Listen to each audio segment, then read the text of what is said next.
c'est très important que nos enfants prennent la responsabilité et créent leur monde à eux avec des grandes valeurs. Et pendant le Chodesh HaErgun, c'est les moments les plus forts, plus intensifs. Israël, comment ça marche? Vous allez adorer comprendre Israël. Savez-vous qu'est-ce que c'est le Chodesh HaErgun? Si vous avez été dans un mouvement de jeunesse, je suppose que vous savez, mais si vous n'avez pas été dans un mouvement de jeunesse, on va le découvrir ensemble puisque nous allons parler du Chodesh HaErgun du Bnei Akiva ce matin. Et pour en parler, nous sommes en ligne avec Yigal Klein. Yigal, bonjour. Bonjour à tous et à toutes. Samatkal, donc vice-secrétaire du Bnei Akiva en Israël pour parler du Chodesh HaErgun. Est-ce que Déborah nous a pas encore rejoint? On va attendre dans quelques instants Déborah qu'elle nous rejoigne aussi pour parler du Chodesh HaErgun. Alors le Chodesh HaErgun, qu'est-ce que c'est, Yigal, pour ceux qui n'ont pas fréquenté les mouvements de jeunesse? Je ne sais pas s'il y a des gens qui n'ont pas fréquenté les mouvements de jeunesse, qui n'ont pas été au Bnei Akiva. Ah oui, ça existe encore, oui. Ça existe encore. Et alors, le Chodesh HaErgun, c'est la grande fête du Bnei Akiva. C'est un mois ou plus juste 3 semaines qu'on va avec les enfants, nos chanichim, nos chanichot, et on essaye de travailler sur un sujet que le Bnei Akiva a décidé de travailler sur ce sujet pendant tout ce mois. D'accord. Et c'est une grande fête dans les snifim, dans chaque endroit. C'est une grande fête parce que d'habitude, ça vient à la fin avec un grand Shabbat HaErgun, un Shabbat très grand qu'on fait tous ensemble, avec des repas ensemble, avec des atzagot, comment on dit, des représentations, des spectacles, oui. Représentations, des spectacles. On fait dans les snifim. Et d'habitude, des fois, on peut voir des mouvements de jeunesse avec des ktovot esh, du feu, des messages qu'on met comme ça, en grand, avec du feu et tout. Et c'est notre fête. On essaye d'être très, avec nos chanichim, on essaie prendre le sujet et d'y penser et d'étudier un sujet. Alors avant de parler du sujet, je suppose que c'est un sujet qui a un lien avec ce qui se passe actuellement en Israël et dans le monde. Mais avant de parler de ça, Yigal, qu'est-ce que c'est? Pourquoi c'est important ce Chodesh HaErgun? C'est important parce que nous on pense que c'est très important que nos enfants prennent la responsabilité et créent leur monde à eux avec des grandes valeurs. Et pendant le Chodesh HaErgun, c'est les moments les plus forts, plus intensifs. On vient sans arrêt au Bnei Akiva, on fait des actes tous ensemble. Nous, en tant que jeunes personnes, en tant qu'enfants, madrichim, les madrichot, la jeunesse, nous tous ensemble, on travaille et on crée notre monde avec beaucoup de valeurs. Je pense que c'est tout le temps important et c'est un des secrets du mouvement de jeunesse. Ouais. Mais pendant le Chodesh HaErgun, on a le mouvement de jeunesse très fort, très... Alors, il y a Déborah qui nous a rejoint. Déborah, bonjour. Bonjour, Boker Tov. Alors, Déborah, vous êtes responsable des populations de la périphérie.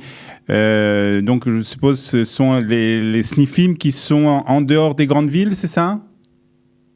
On peut se trouver aussi dans les grandes villes, la périphérie sociale et géographique. C'est ça notre but dans notre département. Alors, on s'occupe donc des jeunes qui ne sont pas arrivés au Bnei Akiva de manière naturelle. Ils n'ont pas des parents qui sont au Bnei Akiva, ils n'ont pas des amis qui sont au Bnei Akiva. Et donc, on essaye d'ouvrir les portes à d'autres populations, entre autres les Olim. Alors, Yigal nous a parlé un peu du Chodesh HaErgun, de ce que cela représentait, de l'importance du Chodesh HaErgun. Vous, alors peut-être on va vous poser la question, je suppose que vous avez été dans votre jeunesse, qui visiblement ne remonte pas à beaucoup de temps, au Bnei Akiva. Quels sont ces souvenirs justement du Chodesh HaErgun? Alors moi, j'étais au Bnei Akiva en France. Comme j'habitais un peu loin du SNIF, du local, je ne pouvais pas y arriver le Shabbat, mais j'ai participé à beaucoup de machanot, de camps de vacances. Donc, ce n'était pas forcément le Chodesh Irgun, mais c'était une expérience incroyable. On a appris à être un peu plus débrouillard. On a appris à plein de chansons israéliennes. On a appris à se faire des amis de toute l'Europe. C'était vraiment incroyable. Alors, Igal, peut-être c'est le moment de nous dire quel est le thème de ce Chodesh Irgun cette année. Alors, je vais dire le thème en hébreu et je vais essayer de l'expliquer. Le thème est Kol Kara ve'halachti. Kol Kara ve'halachti, c'est une phrase qu'a écrit Chana Senesh. Chana Senesh était une jeune soldat qui habitait ici en Israël au kibbutz Sdot Yam. Elle était en train de construire le kibbutz Sdot Yam à côté de Césarée. Et pendant la Shoah, elle, avec quelques copains, sont partis en Europe pour aider les Juifs. Chana Senesh est parti en Hongrie pour aider les Juifs qui étaient là-bas. Et en fin de compte, elle a été attrapée par les nazis, plus ou moins, et elle a été tuée là-bas. Et elle est maintenant, ça fait déjà beaucoup d'années qu'elle a été amenée ici à Herzl.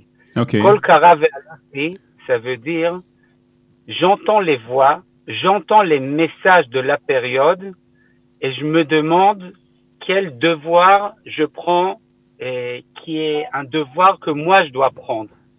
Yeah. Quand il y a des périodes historiques, on ne peut pas rester à côté. On doit se demander quel est le col, qu'est-ce qu'on entend.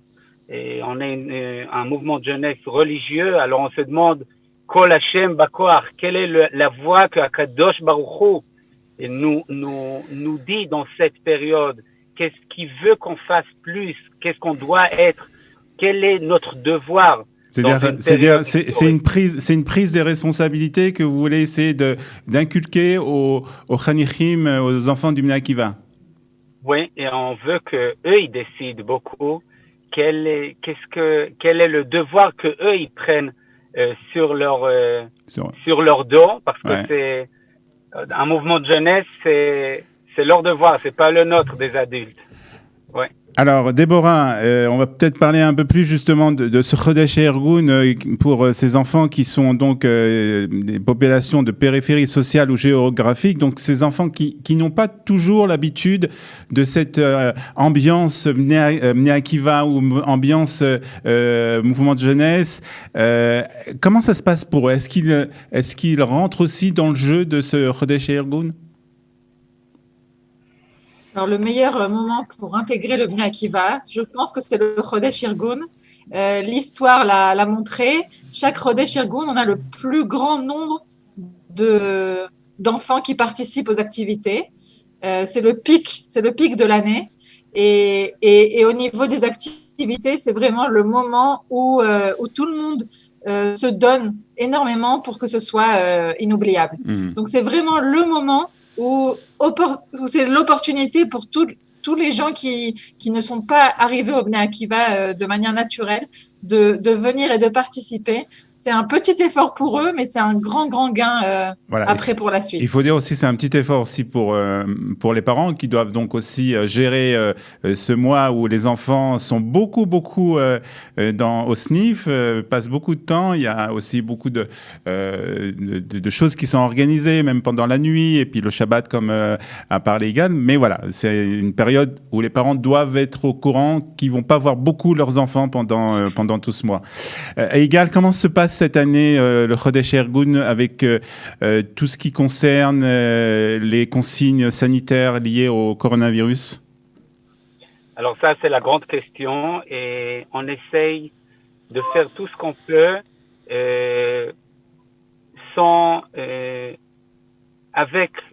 on essaye selon les Anchayot du Misrad HaBriyut et de Misrad HaChinur, on essaye de faire. Alors, on va faire les choses il y aura des péoulottes, ce qu'on fait d'habitude au SNIF, il y aura qui seront sur Zoom et seront virtuels. D'accord. Il y aura des péoulottes que les madrichim vont voir les chanichim un par un. Il y aura des choses qu'on va essayer de faire dans des petits capsulotes, comme on dit aujourd'hui, dans des petits groupes, peut-être 20 dehors et des choses comme ça. Et on essaye de faire tout ce qu'on peut pour vous vous adaptez donc bien entendu aux consignes. Voilà. Il faut dire aussi peut-être pour terminer. Les communariotes qui gèrent nos SNIF ont eu un séminaire il y a 15 jours. D'accord. Pour savoir comment on le fait cette année. C'est pas facile, mais on le fera. Voilà. D'abord, on va terminer avec aussi ce Chodesh Ergun et surtout la fin du Chodesh Ergun, puisqu'il y a quelque chose où on n'a pas parlé, peut-être égal, on voulait en parler aussi, c'est qu'à la fin de ce Chodesh Ergun, on va révéler aux Chanichim du Bnei Akiva le nom du prochain Shevet. Oui, c'est leur anniversaire, Déborah. Oui. Alors oui, c'est un événement qui est en Israël très très important. Les enfants parlent, mais les parents, les journaux, les informations, vraiment c'est quelque chose d'important pour tout le monde de savoir quel va être le nom du nouveau Shevet. Est-ce qu'il y a des fuites déjà? Non, cette année, ça va être plus difficile de deviner. Les choses se passent à distance. Ça va être beaucoup plus difficile. Je voudrais ajouter 2 petits mots sur les programmes qui sont adaptés au Olim, au Bnei Akiva. Donc, dans mon département, il y a un programme qui s'appelle Ami Shav. Ami, c'est mon peuple. Shav est de retour, il rentre à la maison. Donc, c'est un programme qui est dédié au Olim. Et ce programme aussi, son but, c'est de rendre accessibles toutes les activités du Bnei Akiva. Et en plus des activités classiques de chaque SNIF, de chaque local, on essaye de créer des programmes aussi qui sont adaptés au LIM. Un des programmes, on est en plein recrutement. Donc, on cherche plein d'enfants et plein de parents qui veulent y participer. Le programme de leadership en association avec Kalita. On essaye de leur créer un programme pour qu'ils puissent goûter un petit peu au leadership.